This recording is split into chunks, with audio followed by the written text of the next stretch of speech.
Hello student, I am Nihal Yadav from Maharajganj.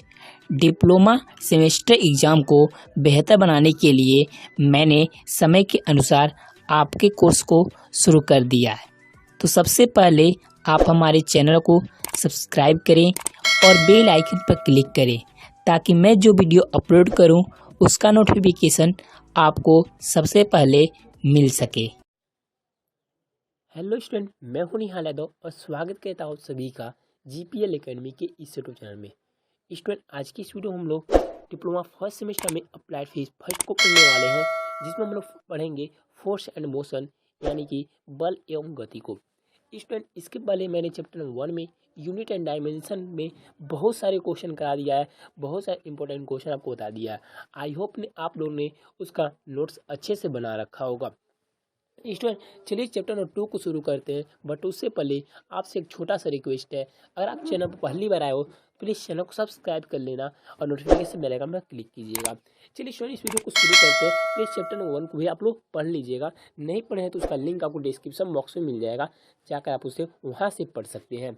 Student, chapter number 2 क्या है? Chapter number 2 का है फर्स्ट हेडिंग है सदिश राशियाँ। सबसे पहले पढ़ेंगे हम लोग सदिश राशियाँ वेक्टर क्वांटिटीज क्या होती हैं। तो स्टूडेंट, वेक्टर क्वांटिटी यानी सी सदिश राशियाँ किसे कहते हैं, हम सबसे पहले ये जानेंगे सदिश राशि होती क्या है, सदिश राशि का जो हमारे उदाहरण है वो क्या होते हैं। तो इसके मैं ट्रिक, बहुत खतरनाक ट्रिक बताने वाला हूँ आपको। देखिए, सदिश राशि कहते हैं किसे, सदिश राशि किसे कहते हैं? वे भौतिक राशियाँ जिनको व्यक्त करने के लिए क्या, वे भौतिक राशियाँ जिनको व्यक्त करने के लिए परिमाण तथा दिशा दोनों की आवश्यकता होती है। स्टूडेंट, केयरफुली ध्यान से सुनिएगा कि सदिश राशि किसे कहते हैं?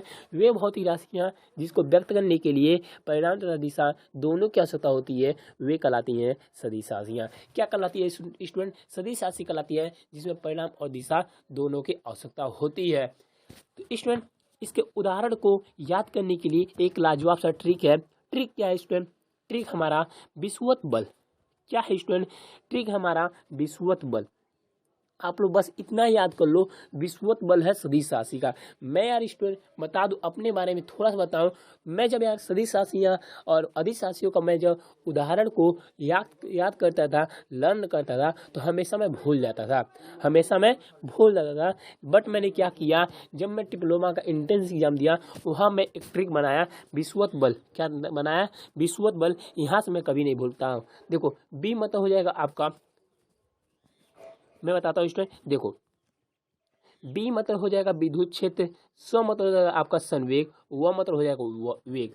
यहाँ से हो गया आपका विषु, अब त है तो मतलब हो गया त्वरण, अब बल है तो बल हो गया, हो गया, हो गया। सदिश राशि का एग्जाम्पल यही है। यानी कि सदिश राशि किसे कहते हैं? वे राशियाँ जिसको दिशा, जिसमें दिशा और परिमाण दोनों होती है, उसे क्या कहते हैं? उन्हें सदिश राशि कहते हैं। इसके उदाहरण क्या है? इसका उदाहरण आपको है विद्युत क्षेत्र, त्वरण, संवेग, बल, वेग। आई होप स्टूडेंट आप लोगों ने सदिश राशि को सीख लिया, सदिश राशि को आप लोगों ने समझ लिया है। अब बढ़ते हैं और जानेंगे अदिश राशियाँ क्या होती हैं। स्टूडेंट, अदिश राशि किसे कहते हैं हम लोग? अदिश राशि के बारे में बताऊं आपको। अदिश राशि भी काफ़ी सिंपल है। अदिश राशि क्या होती है स्टूडेंट? वे भौतिक राशियाँ जिनको व्यक्त करने के लिए केवल परिमाण की आवश्यकता होती है। किसकी आवश्यकता होती है स्टूडेंट? केवल परिमाण की आवश्यकता होती है, बट दिशा की इसमें नहीं होती है। जी हाँ दोस्त, इसमें दिशा की आवश्यकता नहीं होती है। अदिश राशि वे राशियाँ होती हैं जिसको व्यक्त करने के लिए केवल परिमाण की आवश्यकता होती है, दिशा की नहीं। उसे क्या कहते हैं हम लोग? अदिश राशि कहते हैं। अदिश राशि का उदाहरण क्या होता है सर? क्या अदिश राशि का उदाहरण क्या होता है? आप पूछोगे सर अदिश राशि का उदाहरण कोई ट्रिक बता दो। लो यार, इसका भी ट्रिक बताता हूँ मैं। ट्रिक क्या है? उस आर्द्रता को चाबी दो। क्या पढ़ना है स्टूडेंट? उस आर्द्रता को, एक आर्द्रता एक लड़की है, सपोज करो आप लोग, आर्द्रता एक लड़की है, एक लड़का अपनी मम्मी से कह रहा है, मम्मी उस आर्द्रता को चाबी दे दो, यानी कि उस रूम का चाबी और उस आर्द्रता को दे दो। तो यहाँ से ट्रिक बना, देखो वो मतलब हो गया आपका उष्मा, क्या होगा? उ मतलब हो गया उष्मा, और ऊर्जा भी याद कर सकते हो। स मतलब हो गया आपका संवेग, सॉरी, स मतलब हो गया आपका समय, आ मतलब हो गया आयतन, द्रव मतलब हो गया आपका द्रव्यमान, ता मतलब हो गया तापमान, चा मतलब हो गया चाल। यानी कि हम कह सकते हैं उस आर्द्रता को चाबी दो एक अदिश राशि का उदाहरण का ट्रिक बन गया। क्या बन गया? एक अदिश राशि का उदाहरण का ट्रिक बन गया। उ मतलब ऊर्जा, स मतलब समय, आ मतलब आयतन, द्र मतलब द्रव्यमान, ता मतलब होगा आपका तापमान, चा मतलब होगा चाल। स्टूडेंट आगे बढ़ते हैं और जानते हैं कि इसके जो राशियाँ होती है, सदिश राशि है, उसके कितने टाइप्स होते हैं, प्रकार होते हैं। स्टूडेंट फर्स्ट ऑफ ऑल सबसे पहला होता है आपका ध्रुवीय सदिश। फर्स्ट ऑफ ऑल सबसे पहला होता है आपका ध्रुवीय सदिश। तो ध्रुवीय सदिश कहते हैं किसे, ऐसी क्या ऐसा सदिश जिनका ऐसा सदिश जिनका कोई निश्चित मूल बिंदु नहीं होता। जी हाँ दोस्त, ऐसा एक सदिश होता है जिसका कोई एक निश्चित मूल बिंदु नहीं होता है, उसे हम लोग ध्रुवीय सदिश कहते हैं। जैसे होगा आपका बल, विस्थापन। क्या हो जाएगा स्टूडेंट, बल और विस्थापन। अधिक जानकारी के लिए आप हमसे कांटेक्ट कर सकते हैं। सभी सब्जेक्ट का पीडीएफ ले सकते हैं, सभी सब्जेक्ट का नोट सकते हैं, बिल्कुल फ्री ऑफ कॉस्ट। कॉल कीजिए 9369183507 पर, और अधिक जानकारी के लिए आप हमसे कांटेक्ट कर सकते हैं। स्टूडेंट आगे बढ़ते हैं और नेक्स्ट आप जानते हैं क्या है। स्टूडेंट अगला टाइप है आपका इसी में समान सदिश। क्या है स्टूडेंट, समान सदिश कहते हैं किसे, क्या कहते हैं हम लोग, समान सदिश क्या होता है पढ़ेंगे स्टूडेंट। समान सदिश क्या होता है, तो ऐसे क्या दो ऐसी सदिश जो एक दूसरे के समांतर हो। स्टूडेंट समान सदिश क्या होती है, दो ऐसी सदिश, क्या दो ऐसी सदिश, मान लो स्टूडेंट एक सदिश ये रहा, सदिश ये हो गया क्या हुआ, सदिश ये हुआ, ये आपका हो गया सदिश बी। क्या हुआ, सदिश बी। यानी कि दो ऐसी सदिश जो एक दूसरे के समांतर हो, समान सदिश कहलाता है। स्टूडेंट वॉइस में थोड़ा प्रॉब्लम हो सकता है, बिकॉज मेरी तबीयत थोड़ा सा खराब है, जिसके कारण वॉइस में थोड़ा प्रॉब्लम हो जाएगा। प्लीज इतने से आप लोग अपने कंप्रोमाइज कर लेना। स्टूडेंट बढ़ते हैं, नेक्स्ट जानते हैं विपरीत सदिश किसे कहते हैं। तो विपरीत सदिश क्या होती है स्टूडेंट, दो विपरीत सदिश, क्या दो विपरीत सदिश राशियों के परिणाम तो समान, क्या उसके परिणाम समान होते हैं बट उसकी दिशा विपरीत होती है। सेम मैंने जो बताया, बट उसका डायरेक्शन क्या होगा, आपका चेंज हो जाएगा, बदल जाएगा। मतलब कहने का मतलब क्या है, विपरीत सदिश का मतलब क्या है, दो विपरीत सदिश, क्या दो विपरीत सदिश, क्या दो विपरीत सदिश राशियों के परिणाम तो समान होता है, राशियों जो परिणाम होता है स्टूडेंट वो तो समान होता है, परंतु दिशा क्या होती है उसकी विपरीत होती है। नेक्स्ट है और अगला जानेंगे ऋणात्मक सदिश। यानी कि ऋणात्मक सदिश क्या होता है इसके बारे में पढ़ते हैं। तो ऋणात्मक सदिश कहते हैं किसे स्टूडेंट, ऋणात्मक सदिश क्या होता है, तो ऋणात्मक सदिश हम लोग पढ़ेंगे और ऋणात्मक सदिश जानेंगे क्या होती है।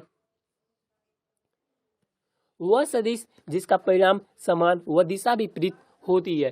क्या इसमें कहा स्टूडेंट, वे राशियां वे सदिश जिसका परिणाम समान व दिशा विपरीत होती है। क्या होता है, दिशा विपरीत होती है। विपरीत सदिश में आप लोग क्या पढ़ा, दो राशियां जिसकी परिणाम तो समान बट दिशा विपरीत होती है। देखो विपरीत सदिश में दिशा विपरीत होता है, लेकिन जो ऋणात्मक सदिश होता है उसमें दिशा और परिणाम दोनों क्या होता है, समान होते हैं, सॉरी विपरीत होती है। ठीक है, नेक्स्ट पढ़ेंगे रेखीय संवेग। स्टूडेंट अब पढ़ते हैं हम लोग रेखीय संवेग, अब फिर पढ़ेंगे संवेग संरक्षक के नियम को। ठीक है स्टूडेंट आगे बढ़ते हैं और आगे पढ़ते हम लोग रेखीय संवेग क्या होता है।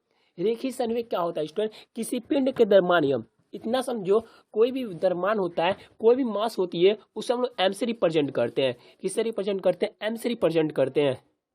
तो कहने का मतलब यही है, और जानने आप लोग समझा दूं मैं, तो रेखीय संवेग क्या होता है, किसी पिंड का द्रव्यमान नियम, क्या किसी पिंड का द्रव्यमान नियम तथा रेखीय संवेग रेखीय वेग भी के गुणनफल को रेखीय संवेग कहते हैं। सिंपल समझो और लाजवाब ट्रिक से समझो। लाजवाब ट्रिक क्या है इसका, देखो रेखीय संवेग इक्वल हो जाएगा आपका द्रव्यमान इंटू रेखीय वेग। इतना बस समझो, द्रव्यमान और रेखीय वेग, क्या समझो, द्रव्यमान और रेखीय वेग बस याद कर लो।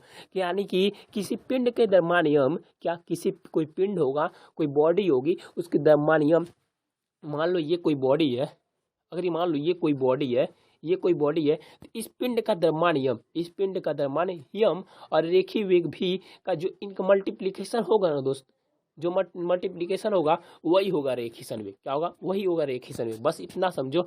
अब देखो स्टूडेंट मैं बताता हूँ इसके आपको,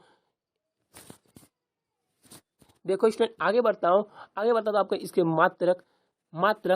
मात्रक क्या होगा, केजी मीटर पर सेकंड। क्या होगा, केजी मीटर पर सेकंड। और इसकी राशि, ये राशि कौन सी होगी, ये होगा सदिश राशि। इसकी बीमा क्या होगी, ml t पावर -1 हो जाएगा। आई होप स्टूडेंट आप लोगों ने समझ लिया। आगे जानेंगे हम लोग रेखीय संवेग, क्या जानेंगे, संवेग संरक्षक का नियम। क्या जानते हैं स्टूडेंट, संवेग संरक्षण का नियम क्या होता है? ये इंपॉर्टेंट है और बार बार पूछा भी जाता है। संवेग संरक्षण का नियम, यदि किसी पिंड पर कोई बाह्य बल न लगाया जाए, यदि किसी पिंड पर कोई बाह्य बल न लगाया जाए तो उस पिंड का रेखीय संवेग नियत रहता है। इसे ही क्या करते हैं? संवेग संरक्षण का नियम कहते हैं। इजी समझो कि संवेग संरक्षण का नियम क्या होता है। यदि किसी पिंड पर कोई बाह्य बल न लगाया जाए, सपोज करो ये कोई पिंड है, क्या कहे, ये कोई पिंड है, इस पिंड पर कोई बाह्य बल, यहाँ से कोई बल, यहाँ से कोई बल, बाहरी बल कोई ना लगाया जाए, यानी कि एक ऐसा पिंड जिस पर कोई बाह्य बल न लगाया जाए, तो उस पिंड का रेखीय संवेग क्या होता है? नियत होता है। यानी किस पिंड पर लगाया गया, किसी पिंड पर कोई बाह्य बल न लगाया जाए तो उस पिंड का रेखीय संवेग क्या होता है? इसे ही क्या होता है? नियत होता है। इसे हम लोग क्या कहते हैं? संवेग संरक्षण का नियम कहते हैं। स्टूडेंट अगला हेडिंग पढ़ेंगे और नेक्स्ट हम लोग पढ़ेंगे आवेग क्या होता है। तो स्टूडेंट आवेग क्या होता है? आवेग किसे कहते हैं? आवेग जब कोई शक्तिशाली बल किसी पिंड पर क्षण भर के लिए लगता है, यानी कि कोई भी एक बल होगा, एक पिंड है, इस पिंड पर कोई एक शक्तिशाली बल होगा जो थोड़े से समय के लिए बस लगेगा, उसे क्या कहते हैं? आवेग कहते हैं। और आवेग स्टूडेंट क्या होता है? आवेग को हम लोग रिप्रेजेंट करते हैं आई से। किससे रिप्रेजेंट करते हैं स्टूडेंट? आई से हम लोग रिप्रेजेंट करते हैं। किससे रिप्रेजेंट करते हैं स्टूडेंट? आई से हम लोग रिप्रेजेंट करते हैं आवेग को। आवेग इक्वल होता है बल इंटू समय अंतर, यानी कि आई इक्वल आपका फार्मूला बन जाएगा, क्या बन जाएगा स्टूडेंट? आई इक्वल फार्मूला बन जाएगा आपका F into delta T. Delta T मैं क्यों लिखा? क्योंकि परिवर्तन है और थोड़े से समय के लिए बल लगाया जाता है आवेग को। आवेग एक सदिश राशि होती है, एसआई मतलब केजी मीटर पर सेकंड होता है। अभी में शुद्ध स्टूडेंट इसका होता है MLT पर -1 होता है। क्या होता है स्टूडेंट? MLT पर -1। आई होप स्टूडेंट आप लोगों ने यहाँ तक अच्छी तरीके से समझ गए होंगे। आई होप हमारा वीडियो पसंद आया, वीडियो को लाइक कीजिएगा, चैनल सब्सक्राइब कीजिएगा। मिलते हैं नई वीडियो में नए टॉपिक के साथ, तब तक के लिए बाय बाय, जय हिंद, टेक केयर।